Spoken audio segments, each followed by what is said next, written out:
아, 혹시 핀토 메모라고 들어보셨을까요? 아, 핀토 메모요? 그 유명한 사건이죠. 네, 1970년대에 있었던 일인데 한 자동차 회사가 사람 목숨값을 그냥 달러로 계산해버린 좀 믿기 힘든 그런 내부 문건 얘기입니다. 오늘 이 충격적인 이야기 속으로 한번 들어가 볼까 합니다.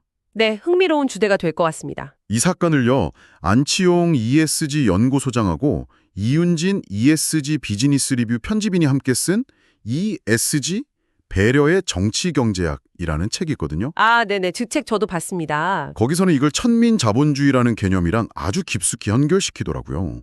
맞아요. 그 연결 지점이 상당히 중요하죠. 그래서 저희는 이 책 내용을 좀 따라가면서 어떻게 보면 이윤이라는 게 인간의 가치보다 앞설 수 있었는지, 그 배경, 또 그 뿌리까지 한번 살펴보려고 합니다. 좋습니다. 그리고 그 두 저자가 또 주목하는 지점이기도 한데요. 이런 문제적인 자본주의를 좀 넘어서기 위한 대안으로 ESG, 그러니까 환경, 사회, 지배 구조가 어떻게 등장하는지 그 연결고리도 한번 짚어볼 수 있겠네요. 네, 맞습니다. 이 논의가 듣고 계신 당신에게는 또 어떤 생각거리를 던져줄지 한번 같이 따라가 보시죠. 그럼 먼저 그 포드의 핀토 자동차 얘기부터 시작해야겠죠. 이게 뭐랄까, 달리는 바베큐 그릴이라는 정말 끔찍한 별명까지 붙었잖아요. 네, 정말 끔찍했죠. ESG 배려의 정치경제학 이 책을 보면 당시 이제 저가 경쟁이 아주 심했나 봐요. 그래서 연료 탱크 설계를 좀 안전하지 않은 위치에 한다는 걸 알면서도 그냥 출시했다는 겁니다. 그렇죠. 비용 절감 때문에요. 그래서 뒤에서 차가 박으면 화재 위험이 엄청 컸던 거고요. 네. 근데 진짜 논란의 핵심은 바로 그 핀토 메모라는 문건인데요. 맞습니다. 그 메모 내용이 정말 차량 보강하는 데 드는 비용이 총 1억 2,100만 달러 정도로 예상이 됐는데 만약에 사고가 났을 때 그때 예상되는 배상 비용이 있잖아요. 네, 그 계산이요. 사망자 180명, 또 중화상 입은 분들 180명, 뭐 이렇게 다 포함해서 계산해 보니까 한 49,530만 달러 정도로 추상이 됐다는 거예요. 그러니까 계산상으로는 사람 목숨값이 수리비보다 더 싸다. 이렇게 나온 거죠? 네, 그 계산을 실제로 경영진이 받아들였다는 거 아닙니까? 바로 그 점입니다. 여기서 저자들이 특히 주목하는 건 이게 그냥 뭐 계산 실수나 경영 판단 미스가 아니라는 거예요. 아, 그게 아니다. 네, 이걸 숫자 환원주의의 아주 극단적인 사례로 보는 거죠. 숫자 환원주의요? 네, 그러니까 인간, 무려 360명의 생명과 그 고통이 그냥 비용이라는 달러 숫자로 딱 치환돼 버린 겁니다.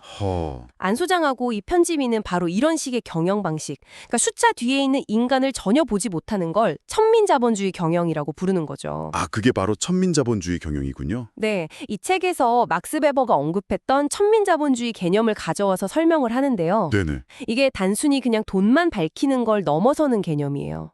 뭐랄까 좀 비합리적이고 때로는 아주 비인간적인 방식으로 이윤을 추구하면서 결국에는 사회 전체의 어떤 가치나 문화를 뒤로 후퇴시키는 그런 경향을 말하는 거죠. 아, 단순히 돈만 밝히는 게 아니라 사회 전체에 영향을 미치는. 그렇죠.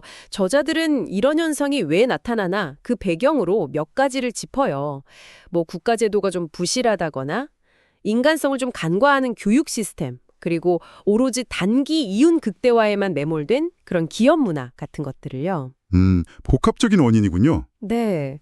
그래서 이런 것들이 결국 뭐 배금주의를 더 심화시키고 사회복지는 축소되고 또 불공정 거래는 늘어나는 이런 심각한 사회 문제로 이어진다고 분석을 하고 있습니다. 그렇다면 이 핀토 메모 사건은 그냥 과거의 어떤 끔찍한 하나의 사례가 아니라 네. 그 이상이라는 거죠? 저자들이 말하는 그 천민자본주의라는 어쩌면 우리 사회에 아직도 남아있을 수 있는 그런 문제의 한 단면으로 볼 수도 있겠네요. 정확합니다.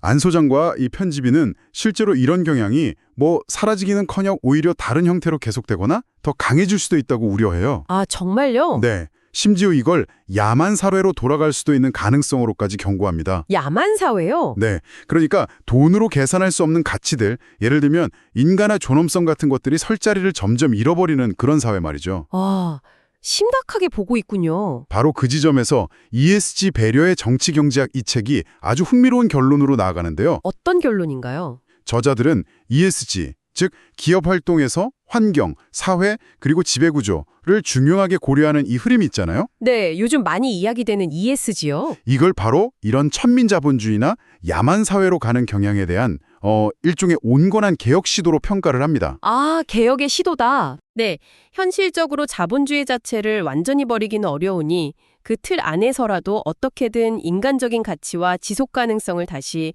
회복해 보려는 아주 중요한 노력이라고 해석하는 거죠. 그렇군요. 그러니까 자본주의의 폐해를 인정하면서도 그 안에서 대안을 찾으려는 움직임으로 ESG를 본다는 거네요. 맞습니다. 그런 맥락에서 ESG를 이해하는 거죠. 자, 그럼 한번 정리를 해보죠. 오늘 저희는 핀토메모라는 정말 충격적인 사례에서 시작해서 ESG 배려의 정치경제학이라는 책을 통해 그 이면에 있는 천민자본주의 문제를 좀 깊이 들여다봤습니다. 네, 그 연결고리를 살펴봤죠. 그리고 안 소장과 이 편집인은 이 문제를 극복하기 위한 하나의 중요한 움직임으로 제시하고 있다는 것까지 이야기 나눴고요. 그렇죠. 결국 핵심은 이거네요.